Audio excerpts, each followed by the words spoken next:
last night I went to see Wicked Little Letters in the cinema, and it was just a really good time. Welcome to another movie review video. Welcome back, or if you're new here, welcome. My name is Katrina and I make bookish content here on this channel every week, and then movie reviews just like this one here at the weekend.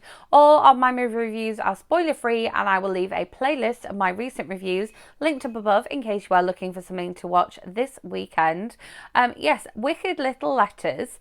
Now, this was a fairly full cinema. It came out last week, so it's been out for a week. Now, the cinema itself was very busy because June 2 just came out, and so the kind of general buzz and vibe about the place was really buzzy. It was busy in the lobby, it was busy in the toilets, the bins were overflowing. It was a very buzzy cinema for a UK cinema. I don't often find that they're that busy, but yes, I went to see this with a friend, which I don't normally do. I normally go to cinema on my own.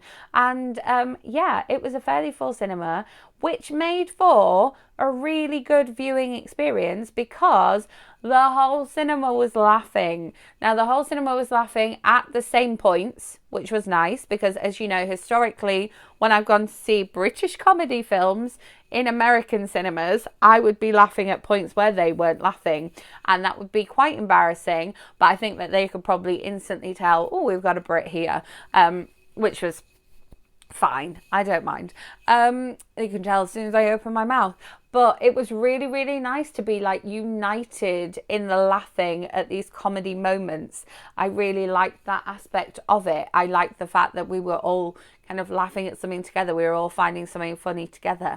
And there was a lot of moments where the whole cinema were kind of reacting to things that were happening in the film.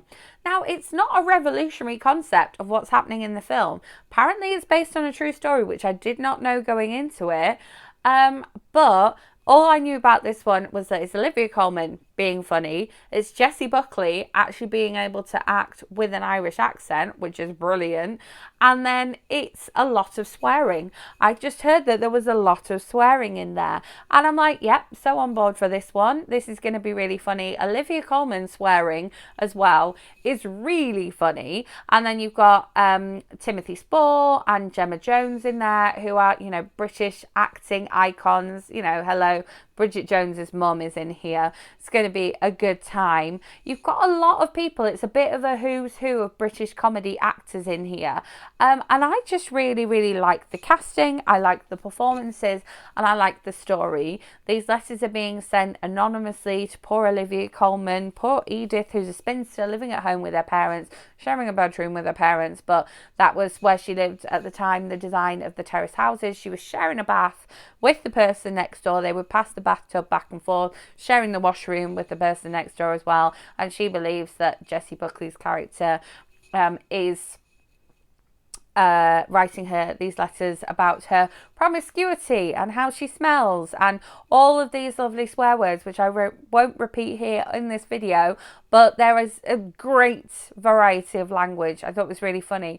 And the person apparently next to my friend was so shocked by the whole thing. So just beware if you are planning on taking maybe older male members of your family to go and see this one.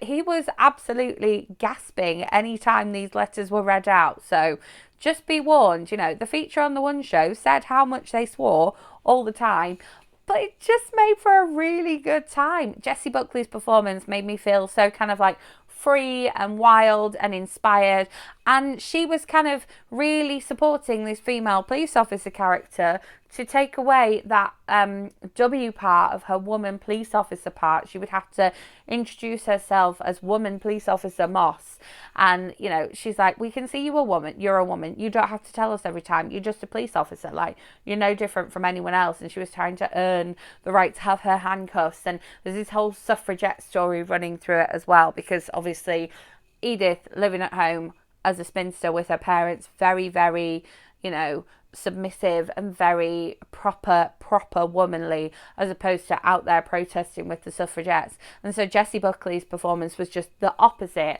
and was just Go out with your bare feet, shout at your kids in the street if you want to. Do what you need to do to succeed as a woman in this world. And she was very matter of fact of everything that was happening to her, and very adamant the whole way through that it was not her writing these letters. And yeah, it was just great performances by everyone. Really, really funny, but actually some serious moments in there too. So it wasn't just slapstick comedy throughout, although there was some slapstick comedy throughout, but most of it was laughing at Olivia Colman's facial expressions, laughing at the language used in the letters, and then laughing at how inept these policemen dealing with the whole thing were, because they were just so funny about it and just made the whole thing just like 10 times worse, as opposed to actually helping anyone. But it was hilarious to watch as an audience, and I think the fact that the whole audience were laughing out loud, and the fact that the guy next to us was gasping at everything that was happening, just really helped. So should you pay your cinema going money to go and see this one, I think if you can go and see it just now in cinemas while it's still got that little bit of buzz about it, and you are seeing it with a bigger audience, I think that that definitely adds to the experience.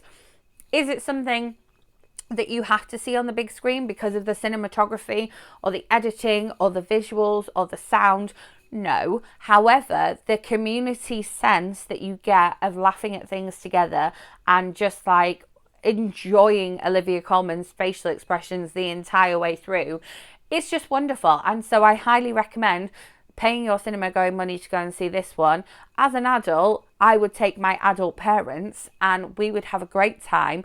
Or do like I did and take your friend, take your partner, go as a group of you and laugh all together. But please don't do like the people behind us did and like rustle your way through an entire picnic the whole way through. Like the rustling directly behind me was just so bad. And I'm not someone who doesn't eat in the cinema. I'm quite happy to sit there and have my dinner. But just think about the kind of food that you're bringing in. Please do. So, as always, if there is a particular movie you would like me to go and watch next week and bring my thoughts back to you here, please do let me know in comments. If you enjoyed this video, give it a thumbs up. Make sure that you are subscribed so you don't miss out on next week's movie review content, and hit that notification bell so that you get notified of the bookish content that I post for you during the week. I will be back with another video very soon, so I will see you then. Thanks for watching.